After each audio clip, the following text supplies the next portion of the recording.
A protege of Elon Musk and former DOGE staffer was injured in an attempted carjacking early Sunday morning in D.C., a police report said, in an attack that captured the attention of President Donald Trump and re-inspired his threats to take over the nation's capital. If D.C. doesn't get its act together, and quickly, we will have no choice but to take federal control of the city, and run the city how it should be run, and put criminals on notice that they're not going to get away with it anymore, Trump wrote Tuesday on Truth Social. Billionaire Elon Musk, who helmed the U.S. DOGE service, wrote on X that a DOGE team member was attacked, and Musk called to federalize D.C.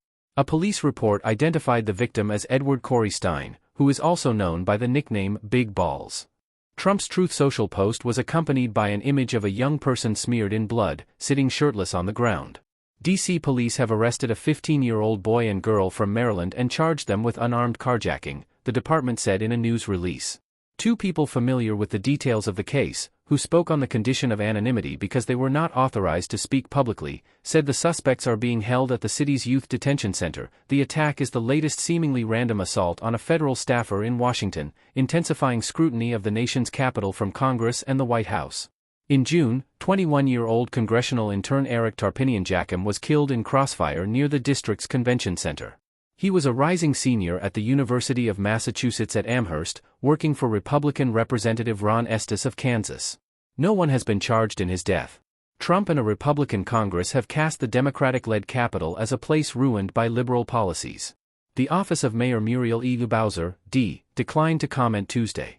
Year to date, violent crime is down 26% in the district compared with 2024, according to D.C. police data. On Tuesday, Trump called for children as young as 14 to be prosecuted as adults, adding that he may have no choice but to take over the city. Perhaps it should have been done a long time ago, then this incredible young man, and so many others, would not have had to go through the horrors of violent crime, he wrote about Sunday's incident. If this continues, I am going to exert my powers, and federalize this city. Make America great again. Trump posted on Truth Social soon after U.S. Attorney Jeanine Ferris-Pirro visited the White House on Tuesday. Pirro, the top federal prosecutor for the nation's capital, said she spoke with Trump about D.C. crime.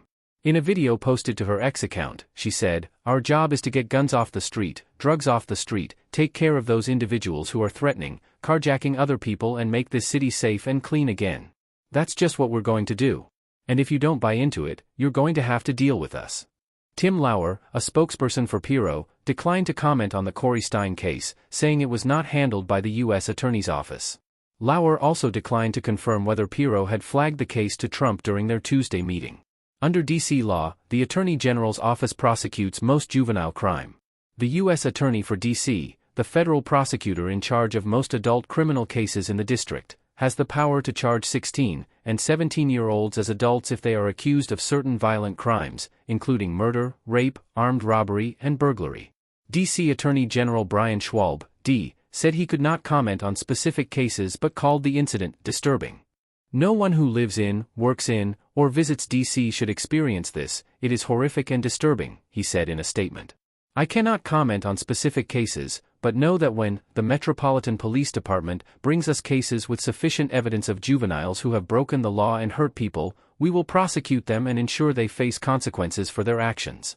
A spokesman for the office also declined to provide information about the case, citing juvenile confidentiality laws. The attempted carjacking occurred about 3 a.m. Sunday in the 1400 block of Swan Street Northwest, a residential, tree-lined stretch just off a busy thoroughfare. According to a D.C. police report, about 10 juveniles approached Corey Stein and one other person, who were standing next to their vehicle, then demanded the vehicle and assaulted one of the victims. During the assault, a D.C. police cruiser pulled into the block, causing the suspects to flee, the police department said. Officers stopped 2 suspects, the police report says. One of the victims was treated on the scene. It was not a targeted attack, a D.C. police spokesman said.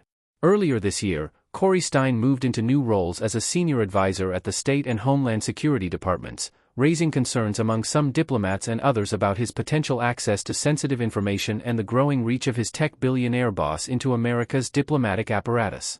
Corey Stein, who is now working at the Social Security Administration, did not immediately respond to requests for comment. Trump has long derided the Capitol as a dirty, crime-ridden death trap and pledged to turn it around. This spring, he ordered the creation of the DC Safe and Beautiful Task Force, a vehicle for his long-held fixations on quality-of-life issues in the city, including homelessness encampments and graffiti, and his broader mission to ramp up deportations and arrests nationwide.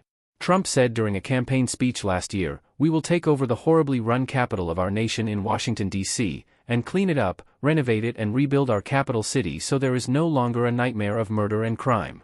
And in 2020, as the city was swept by protests, the Trump administration floated the idea of taking control of the D.C. police force. The unprecedented request sent district leaders scrambling to head off what they regarded as tantamount to a government overthrow. The federal government did not follow through but did invoke its broad powers over the district to send the National Guard onto the streets and military helicopters overhead. At an executive order signing Tuesday, Trump said, "Somebody from DOGE was very badly hurt," and said DC will have to straighten their act out in the terms of government and in terms of protection, or we're going to have to federalize and run it the way it's supposed to be run. Democrats have long controlled every branch of local government, though DC officials wield limited power. Congress can nullify local laws and can give the president's administration control of much of the city's public safety apparatus.